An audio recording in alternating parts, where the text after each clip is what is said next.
بسم الله الرحمن الرحيم الرحمن علم القرآن خلق الإنسان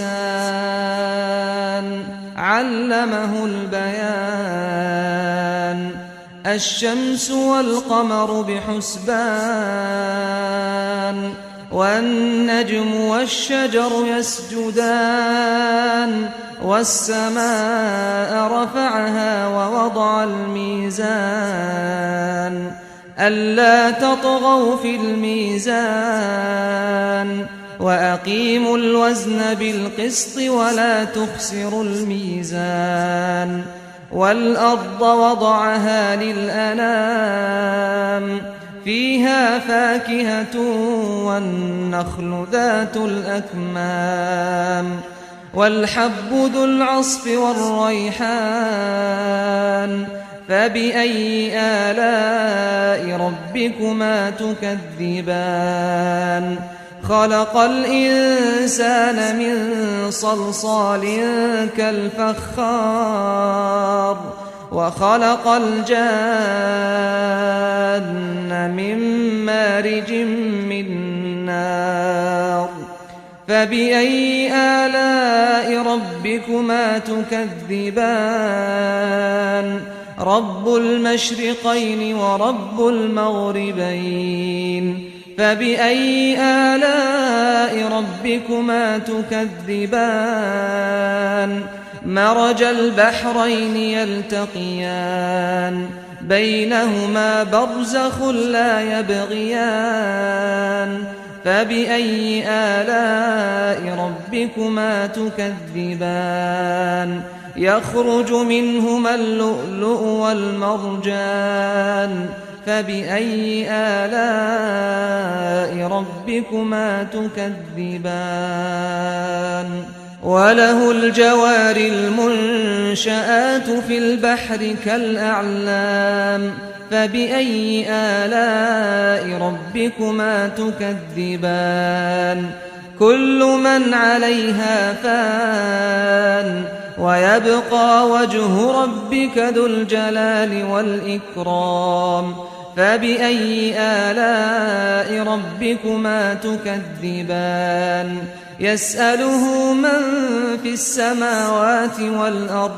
كل يوم هو في شأن فبأي آلاء ربكما تكذبان سنفرغ لكم أيها الثقلان فبأي آلاء ربكما تكذبان يا معشر الجن والإنس إن استطعتم أن تنفذوا من أقطار السماوات والأرض إن استطعتم أن تنفذوا من أقطار السماوات والأرض فانفذوا لا تنفذون إلا بسلطان فبأي آلاء ربكما تكذبان يرسل عليكما شواظ من نار ونحاس فلا تنتصران فبأي آلاء ربكما تكذبان فإذا انشقت السماء فكانت وردة كالدهان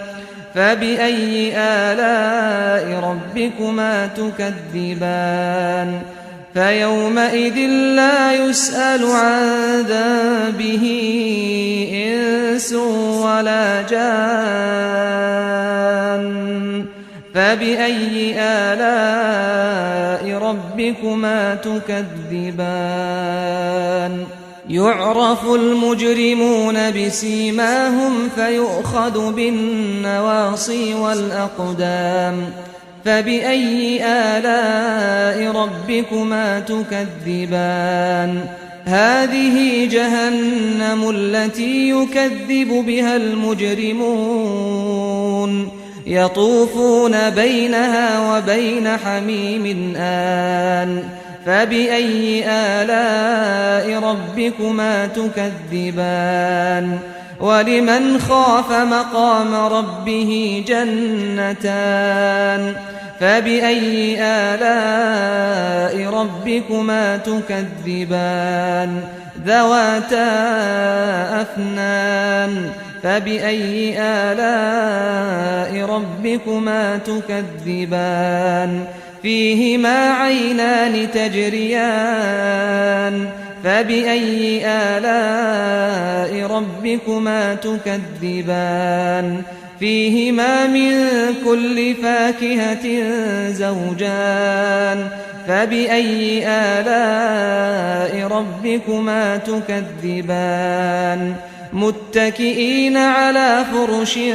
بطائنها من استبرق وجنى الجنتين دان فبأي آلاء ربكما تكذبان فيهن قاصرات الطرف لم يطمثهن إنس قبلهم ولا جان فبأي آلاء ربكما تكذبان كأنهن الياقوت والمرجان فبأي آلاء ربكما تكذبان هل جزاء الإحسان إلا الإحسان فبأي آلاء ربكما تكذبان ومن دونهما جنتان فبأي آلاء ربكما تكذبان مدهامتان فبأي آلاء ربكما تكذبان فيهما عينان نضاختان فبأي آلاء ربكما تكذبان فيهما فاكهة ونخل ورمان فبأي آلاء ربكما تكذبان فيهن خيرات حسان فبأي آلاء ربكما تكذبان حور مقصورات